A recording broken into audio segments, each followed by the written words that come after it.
قرآن کا استقبال آپ کس طرح کریں گے؟ محبت سے کہیں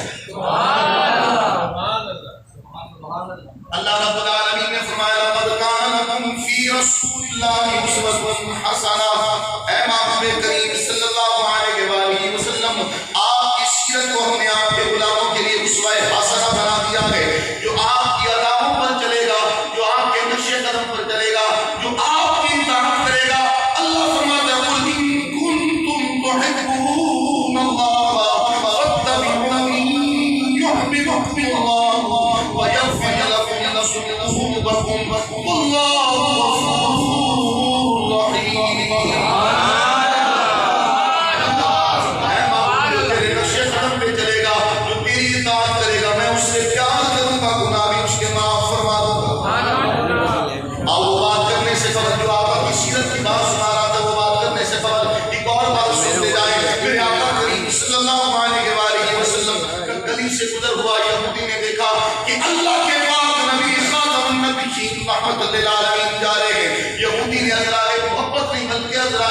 اپنے بچوں کو کہنے لگا اے بچوں دیکھو مسلمانوں کا نبی کس طرح چلتا ہے، مسلمانوں کا نبی کس طرح گزرتا ہے، ابو بکر صدیق کا نبی کس طرح جا رہا ہے، فاروق اعظم کا نبی کس طرح جا رہا ہے، عثمان غنی کس طرح جا رہا ہے، علی بن ابی طالب رضی اللہ تعالیٰ عنہ کا نبی کس طرح جا رہا ہے۔ بس یہ نقل کرنے کی دیر کی، اللہ کو یہ ادا کی پسند آئی، فرمایا جا جبریل امین میرے محبوب کے پاس میرا پیغام لے جا، میرے محبوب کے پاس میرا فرمان لے جا، میرے محبوب کو میرا سلام بھی کہے، میرا پیغام بھی سنا۔ اور جبریل امین حاضر خدمت ہوئے، عرض کرتے ہیں خاتم النبیین، اللہ رب العالمین فرماتا ہے کرم نوازی فرماؤ اس گلی سے پھر دوبارہ گزر فرماؤ، اس گلی سے پھر دوبارہ گزر فرماؤ۔ اللہ کے پاک نبی نے پھر گلی کا چکر لگایا، رحمت للعالمین گلی کے کونے تک آئے، پھر دوبارہ جب پلٹے، پھر یہودی نے دیکھ کر نقل اتارنا شروع کی، نقل اتارتے اتارتے دل کے اندر یہ پیار پیدا ہو گیا، محبت پیدا ہو گئی کہ نقل کرتے کرتے اتنا لطف آ رہا ہے، یہ تو ازرا کے نفرت کرنے سے اتنا لطف آ رہا ہے۔ یہودی کے دل نے کہا اگر حقیقت میں آقا سے پیار کروں، اگر حقیقت میں آقا کے نقش قدم پر چل جاؤں تو پھر کتنا مزہ آئے گا۔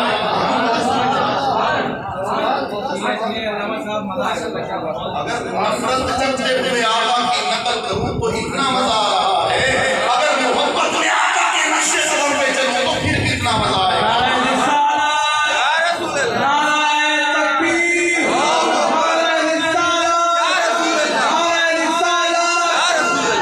جب تک آپ سارے بولیں گے نہیں تقریر شروع نہیں ہوگی، یہ بھی تمہید ہے۔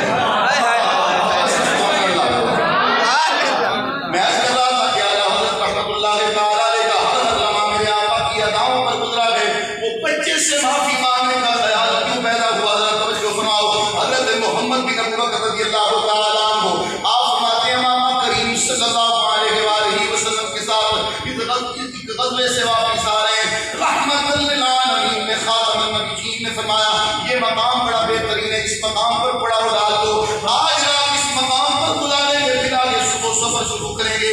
حضرت محمد بن ابو بکر رضی اللہ تعالیٰ عنہ فرماتے ہیں خیمے تیار کر لیے گئے، ہر خیمے کے اندر دو دو تین تین ساتھی تھے، وہ خیمے تقسیم کر دیے گئے۔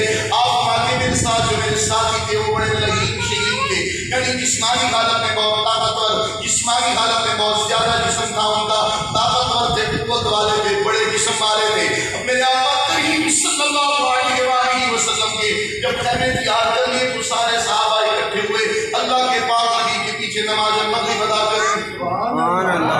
مغرب ادا کرنے کے بعد تیرا تیر آ جائے، ہر مرید اس انتظار میں ہوتا ہے کہ اپنے پیر کے ہاتھوں کو بوسہ بھی دوں، سلام بھی کروں، پیار بھی کروں، محبت کا اظہار بھی کروں، قربان جاؤں پیروں کا پیر بلکہ نبیوں کا پیر امام الانبیاء کریم اور مریدوں صحابہ کرام جن کے لیے قرآن فرماتا ہے اولئک رضی اللہ عنہم ورضوا عنہ، جن سے اللہ بھی راضی وہ اللہ سے راضی ہے۔ وہ مرید کتنی عظمت والے جن کے لیے قرآن فرماتا ہے اولئک هم المفلحون، وہ مرید کتنی عظمت والے، قرآن کی صداقت کی، قرآن کی محبت اور عظمت کی گواہیاں دیتا ہوگا۔ اب صحابہ کرام نے قطار بنا لی اللہ کے پاک نبی کو سلام کرنے کے لیے، اللہ کے پاک نبی سے ہاتھوں میں مصافحہ لے کر بکر رضی اللہ تعالیٰ عنہ فرماتے ہیں جب میری باری آئی میں نے سلام کر لیا، میرے ساتھی جو لہیم شہید تھے یعنی جسامت میں زیادہ تھے، جب ان کی باری آئی تو انہوں نے آقا کریم صلی اللہ علیہ وآلہ وسلم کو سلام کیا۔ میرے آقا کریم کی ادا یہ ہے، میرے آقا کریم کی سنت یہ ہے، جب تک سامنے والا ہاتھ چھوڑے نہیں آقا کریم اپنے ہاتھ کو کھینچا نہیں کرتے تھے۔ میرے آقا کریم صلی اللہ علیہ وآلہ وسلم کی یہ بھی سنت مبارک کے اپنے ہاتھوں میں اثر رکھا کرتے تھے۔ محمد بن ابو بکر رضی اللہ تعالیٰ عنہ فرماتے ہیں جب میرے ساتھی نے سلام کیا، اب وہ تو ہاتھوں میں ہاتھ لے کر مطمئن دو رہا ہے، برکتیں لے رہا ہے، رحمتیں لے رہا ہے، لیکن رحمت للعالمین نے فرمایا اے میرے غلام ذرا میرے پاؤں کی طرف تو دیکھ۔ وہ اپنا پاؤں جلدی کے اندر محبت کی وجہ سے آقا کے پائے مقدس پہ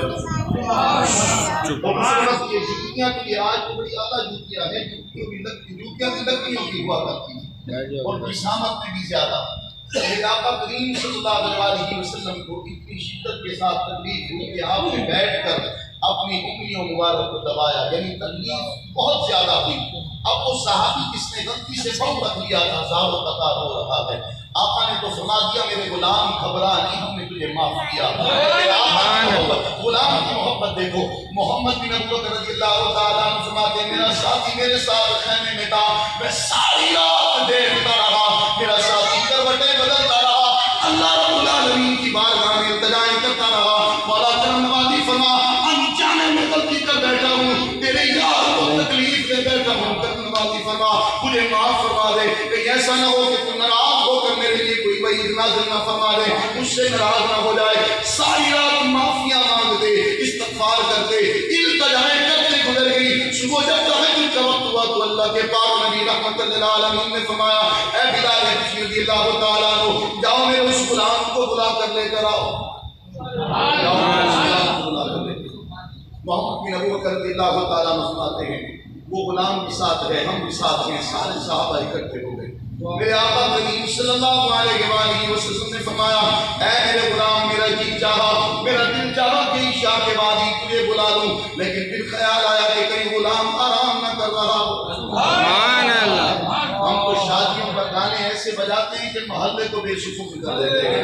ارے امام الانبیاء امام الانبیاء غلاموں کیا ہے، جب بھی حکم فرمائے امتی کے لیے فرض ہے کہنا ماننا۔ آقا نے اپنے غلام کی آرام کا خیال فرمایا ہے، مجھے سبق دیا ہے اپنی خوشی منا تب بھی لوگوں کا خیال کر، اپنے دکھ کا اظہار کر اپنی لوگوں کا خیال کر۔ اگر تیری خوشی کے اندر تیرے پڑوسی پریشان ہے تو تیری خوشی بیکار ہے، اللہ تجھ سے ناراض ہے تو ہم تجھے کریم بھی تجھ سے ناراض ہیں۔ فرمایا میرے غلام میرا جی چاہا کہ عشاء کے بعد بلاؤں، لیکن پھر خیال آیا کہ تو آرام نہ کر رہا ہو۔ اب صبح کو اس لیے بلایا کہ میں جانتا ہوں میرے غلام تہجد کے لیے اٹھ جاتے ہیں، اللہ رب العالمین کی بارگاہ میں سجدہ سجود ہوتے ہیں۔ اب غلام نے عرض کی جی یا رسول اللہ کرم نوازی فرمائیں بلایا کیوں ہے؟ توجہ فرمانا حضرت کے کردار کو پیش کر رہا ہوں کہ ہر ادا سنت مصطفیٰ ہے۔ میرے آقا کریم صلی اللہ علیہ وسلم نے فرمایا اے میرے غلام بلایا تجھے اس لیے ہے کہ تجھ سے معافی مانگنی ہے۔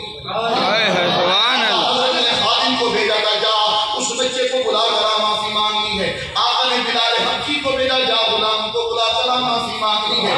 غلام کی بھی چیخ نکل گئی، صحابہ کرام ہزاروں قطار ہونے لگے یا رسول اللہ آپ کیوں غلام سے معافی مانگیں گے؟ اب میرے رحمت للعالمین کے جملے سن اور دل کی تختی پہ لکھنے والے ہیں، رحمت للعالمین نے فرمایا اے میرے غلام جب تک تو نے میرے پائے مقدس پہ اپنا پاؤں رکھا تھا اس وقت میں نے تیرے پیٹ میں اپنا عصا مار دیا تھا، اس عصا مارنے کی معافی مانگنی ہے۔ یا رسول اللہ تکلیف تو میں نے پہنچائی تھی، نقصان تو میں نے کیا تھا، غلطی تو میں نے کی تھی۔ اب اللہ کے پاک نبی کے جملے سن اور دل کے اندر محفوظ فرما۔ میرے آقا کریم صلی اللہ علیہ وآلہ وسلم نے فرمایا تو نے پاؤں رکھا تھا غلطی کے ساتھ، میں نے عصا مارا تھا جان بوجھ کر۔ سبحان اللہ سبحان اللہ۔ معافی مانگنی ہے، لیکن ہمارا قاعدہ قانون کیا ہے؟ ہم کہتے ہیں جو عید مارے اس کو پتھر مارو، جو ایک تھپڑ مارے، ہم تو بچوں کو یہ پڑھاتے ہیں بیٹا کوئی مارے تو دو تھپڑ مار کے آنا، بعد میں دیکھی جائے۔ اللہ کے پاک نبی کی سیرت کیا ہے؟ فرمایا تم نے غلطی سے پاؤں رکھا، میں نے تو جان بوجھ کر عصا مارا، اس کی معافی مانگنی ہے، اب تجھ سے معافی طلب کرنی ہے۔ اللہ کے پاک نبی نے جب یہ فرمایا غلام نے ہاتھ جوڑ لیے، سونیا کون ہوتا ہوں کہ آپ کو معاف کروں؟ اللہ کے پاک نبی رحمت للعالمین نے فرمایا تجھ سے معافی مانگی ہے معاف کر۔ غلام نے کی سونیا اے رحمت للعالمین کرنے والے فرماؤ جیسے آپ راضی ہوتے ہو میں بھی اسی طرح راضی ہو جاؤں گا۔ اللہ کے پاک نبی نے فرمایا چل معاف نہیں کرتا میری رضا سے راضی ہوتا ہے؟ جی یا رسول اللہ جیسے آپ راضی ویسے میں راضی۔ فرمایا اس غزوے کے اندر اللہ نے ہمیں کامیابی دی ہے، اللہ نے ہمیں فتح سے ہمکنار کیا ہے، جو مال غنیمت ملا ہے اس میں سے 80 اونٹ میرے حصے میں آئے ہیں وہ قبول کر لے میں سبحان اللہ، وہ 80 اونٹ قبول کر میں تجھ سے راضی ہو جاؤں۔ معافی مانگنے کا بھی درس دیا اور غلام کو نوازنے کا بھی درس دیا۔ اعلیٰ حضرت عظیم برکت نے اپنے خادم کو بھیجا کہ بچے کو بلا کر آؤ، بچے کو بلا کر آؤ کہ بچے سے معافی مانگنی ہے، بچے سے معافی مانگنی ہے۔ اب بچہ جب آ گیا بچے نے کہا حضور میں کون ہوتا ہوں کہ آپ امام ہیں، آپ ہمارے استاد ہیں، یہ سبق ہمیں بزرگوں سے ملا ہے، ہمارے اسلاف سے ملا ہے کہ امام کی عزت کی جائے، استاد کی عزت کی جائے۔ آج جو لوگ اپنے امام اور اپنے استاد کی عزت نہیں کرتے وہ ذلیل و خوار ہیں۔ اگر امام کی عزت کرو تو یہ شان و مقام ملے گا۔ قرآن کی بھی عزت کرو، قرآن والوں کی بھی عزت کرو، قرآن سے بھی پیار کرو، قرآن والوں سے بھی پیار کرو۔ اب بچے نے کہا حضور آپ ہمارے امام، آپ ہمارے استاد، میں کیسے آپ کو معاف کروں؟ آپ نے فرمایا تو بچہ تو نابالغ ہے، معاف کو تو کر نہیں سکتا، ہاتھ کو پکڑ کے خود اپنے چہرے پہ مارا کہ سبحان اللہ سبحان اللہ۔ سبق دیا ہے۔ آقا کی سیرت کو دیکھو تو یہی سبق ملتا ہے، اعلیٰ حضرت کی سیرت کو دیکھو تو یہی سبق ملتا ہے۔ پر افسوس کی بات یہ ہے کہ ہم محبت بھی کرتے ہیں، محبت کے دعوے دار بھی ہیں، لیکن مجھ سمیت ہمارے اندر کوئی کردار ویسا نظر نہیں آتا، کوئی کردار ایسا نظر نہیں آتا۔ ہم باتیں کرنے کی حد تک، محبت کے دعوے کرنے کی حد تک، نعرے مارنے کی حد تک معدود ہیں، لیکن میرے سمیت جب ہمارے ساتھ ایسا معاملہ پیش آ جائے، راہ گزرتے ہوئے کوئی ہمیں کانا مار دے تو ہماری آنکھیں نکل جاتی ہیں، ہم آنکھ گردن کو اکڑا کر واپسی پلٹ کر دیکھتے ہیں، دیکھتا نہیں کہ کون جا رہا ہے، ہم تو ہر جگہ پر پلٹ جاتے ہیں، اپنا آپ دکھانے کے لیے تیار ہو جاتے ہیں۔ ارے امام الانبیاء سے بھی فرق تو کوئی ہے جو غلاموں سے مارے تیری میری عزت آقا سے بھی بڑھ گئی ہے کہ آقا تو غلاموں سے معافی مانگ رہے اور وہ محبت کا دعوے دار ہو کر سگے بھائی کو معاف کرنے کے لیے تیار نہیں ہے، سگے بھائی کو منہ لگانے کے لیے تیار نہیں ہے۔ عائشہ عارف نے ایسے قدم کر دیا کہ کہتا ہے دیکھنے کے لیے تیار نہیں ہے، باپ کی خدمت کرنے کے لیے تیار نہیں ہے۔ کیسا تو آقا کا امتی؟ بس آخری بات نماز کا پیغام دے کر آپ کی اجازت چاہوں گا۔ آقا کریم صلی اللہ علیہ وسلم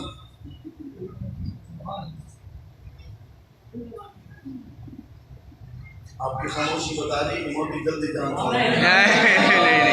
محبت سے کہیں سبحان اللہ، سبحان اللہ سبحان اللہ، محبت سے کہیں سبحان اللہ، جو تھک گئے سارے تھکے ہوئے۔ بس ایک آیت مبارکہ اعلیٰ حضرت نے ہمارے عقیدے کی بھی حفاظت فرمائی، اس کی بات کر کے پھر بات کو ختم کرتے ہیں۔ اللہ رب العالمین نے قرآن کریم میں فرمایا اِنَّا فَتَحْنَا لَكَ فَتْحًا مُبِينًا لِيَغْفِرَ لَكَ اللَّهُ مَا تَقَدَّمَ مِن ذَنبِكَ وَمَا تَأَخَّرَ وَيُتِمَّ نِعْمَتَهُ۔ اس کا ترجمہ جب آپ پڑھ کے دیکھیں، نام ہم نے نہیں لینا، آپ تراجم پڑھ کر دیکھیں، کسی نے ترجمہ کیا کہ اے محبوب ہم نے آپ کو روشن فتح عطا فرمائی، لیغفر لک اللہ، اور آپ کے اگلے اور پچھلے گناہ معاف کیے۔ نعوذ باللہ، عقیدے کو درست فرمائیں۔ ہمارا عقیدہ تو یہ ہے کہ اللہ کے پاک نبی خاتم النبیین اور سارے انبیاء کرام معصوم ہیں۔ اللہ نے وہ حص ہی، وہ شے ہی ان کے اندر نہیں رکھی جس سے گناہ سرزد ہو۔ سارے نبی پاک ہیں، سارے نبی معصوم ہیں۔ توجہ فرماؤ، اعلیٰ حضرت نے تو یہ عقیدہ دیا جب سوال کیا گیا توجہ فرمانا کہ مولا علی کرم اللہ وجہ کریم نے اسلام قبول تو کیا 8 یا 10 سال کی عمر میں، کیا گزشتہ 8 سال یا 10 سال کو ہم مسلمانی والے ایام کہہ سکتے ہیں؟ اعلیٰ حضرت نے فرمایا ہاں، کیونکہ وہ دین شرک سے پاک ہے، اس لیے ان دنوں کو بھی ہم مسلمانے والے دن کہتے ہیں۔ سبحان اللہ، علی کے لیے نہیں بلکہ فرمایا ابو بکر صدیق رضی اللہ تعالیٰ عنہ، جن کا اسلام قبول کرنے سے پہلے دن اور ایام اور سال بہت زیادہ ہے، فرمایا ہم ان کے بھی اول سے لے کر آخر تک انہیں بھی مسلمان کہیں گے کہ ان کی زندگی اسلام قبول کرنے سے پہلے کوئی بھی لمحہ شرک سے باغ ہل رہا ہے ہل رہا ہے اعلیٰ ہل رہا حضرت کو ہے. ہمیں یہ فکر نہیں ہے روک کہ مولا روکیٹ علی نہیں بھی ہوگا. اسلام قبول کرنے سے پہلے والی زندگی پاک ہے. ابو بکر صدیق رضی اللہ تعالیٰ عنہ کی بھی پہلے والی زندگی پاک ہے. تو پھر توجہ فرما آقا کریم صلی اللہ علیہ وسلم کی زندگی کی پاک نہیں ہے بلکہ ہمارا تو عقیدہ یہ ہے آپ اگر مل کر کہہ دیں گے تو اپنے ایمان کا اظہار ہو جائے گا. میرے آقا کریم صلی اللہ علیہ وسلم کا بچپنا بھی پاک پاک ساتھ رہی ہے. میرے آقا کریم صلی اللہ علیہ وسلم کا بچپنا بھی آقا کریم صلی اللہ علیہ وسلم کا لڑکپن بھی میرے آقا کریم صلی اللہ علیہ وسلم کی جوانی بھی. ترجمہ کرنے والوں نے کہا کہ اللہ رب العالمین نے لیغفر لک اللہ ما تقدم من ذنبک. اللہ نے نعوذ باللہ آپ کے پہلے والے بھی گناہ معاف کیے, آپ کے بعد والے بھی گناہ معاف کیے. اعلیٰ حضرت کی اوپر بھی تیرے اور میرے ایمان اور عقیدے کو بچانے کے لیے اگر یہی تیرا میرا عقیدہ ہو جاتا کہ اللہ نے گناہ پہلے والے بھی پاک کیے ہیں بعد والے بھی پاک کیے ہیں. اور توجہ فرمانا حضرت قرآن کے نزول کے بعد پھر کون سا گناہ رہ جاتا ہے؟ اس ذات پر قرآن نازل ہو رہا ہے, اِنَّا فَتَحْنَا لَكَ فَتْحًا مُبِينًا کی آیتیں آ رہی ہیں اور پھر بھی وہ ذات گناہ گار ہے تو پھر ایسی عقیدے پہ لانا چاہیے. بے شک بے شک. فرمایا اعلیٰ حضرت نے فرمایا کیا اللہ رب العالمین فرمانا چاہتا ہے؟ توجہ فرمانا چاہتا ہے خالق کائنات یغفر لک اللہ ما تقدم من ذنبک وما تأخر. اے سونیا ہم نے تجھ سے اتنا پیار فرمایا ہے, اتنی محبتیں دی ہیں, اتنی عظمتیں تجھے دی ہیں, اتنی شانیں تجھے بخشی ہیں کہ تیرے صدقے میں پہلوں کے بھی گناہ بخشے بعد سبحان اللہ. اگر کہو تو میرے محبوب کے بنانے سے بات بنتی ہے, اگر کہو تو قرآن کی آیت ایک اور آیت آپ کی خدمت میں پیش کروں. بالکل بالکل سبحان کہ محبوب کے بنانے سے ہر کسی کی بات بنے گی, پہلوں کی بات بھی محبوب کے بنانے سے بنے گی, بعد والوں کی بات بھی محبوب کے بنانے سے بنے گی. اللہ رب العالمین نے فرمایا فَكَيْفَ إِذَا جِئْنَا مِن كُلِّ أُمَّةٍ بِشَهِيدٍ وَجِئْنَا بِكَ عَلَىٰ هَٰؤُلَاءِ شَهِيدًا. سبحان اللہ. اب ایک لفظ آپ کی توجہ سے سننا ہے. اللہ رب العالمین نے فرمایا فَكَيْفَ إِذَا جِئْنَا, سونیا وہ کیسا منظر ہوگا, وہ کیسا عالم ہوگا, وہ کیسا منظر ہوگا. فَكَيْفَ إِذَا جِئْنَا مِن كُلِّ أُمَّةٍ بِشَهِيدٍ, جب ہر امت میں سے ہم ایک گواہ لے کر آئیں گے, ہر امت میں سے ایک گواہ لے کر آئیں گے. اب توجہ فرمانا, کوئی یہ نہ سوچے کہ شاید نبی کے لیے اللہ رب العالمین نے امت میں سے گواہ چنے ہوں گے. نہیں, اگر امت میں سے گواہ چنے جاتے تو آج امت وقت اور بیعتوں کو راستہ مل جاتا کہ ہماری گواہی کی وجہ سے نبی کی بات بنی ہے. اللہ رب العالمین نے فرمایا نبی تمہاری طرح نہیں, سبحان اللہ. تمہاری طرح نہیں, نبی بے مثل و بے مثال ہے, نبی عظمتوں والے ہیں, نبی شانوں والے ہیں. تمہارے بنانے سے بات نہیں بنے گی بلکہ نبی کی بات بنانے سے تمہاری بات بنے گی. سبحان اللہ. تمہارے لیے قاعدہ اور قانون اور ہے اور نبیوں کے لیے قاعدہ اور قانون اور ہے. اگر تم جرم کرو یا کوئی نیک کام کرو, گواہی دوسرے لوگ دیں گے, پھر گواہی قبول کی جائے گی. لیکن نبی کی عظمت یہ ہے, نبی کی شان اور مقام یہ ہے کہ نبی اپنے حق میں خود گواہی دے گا. سبحان اتنی بڑی شان ہے.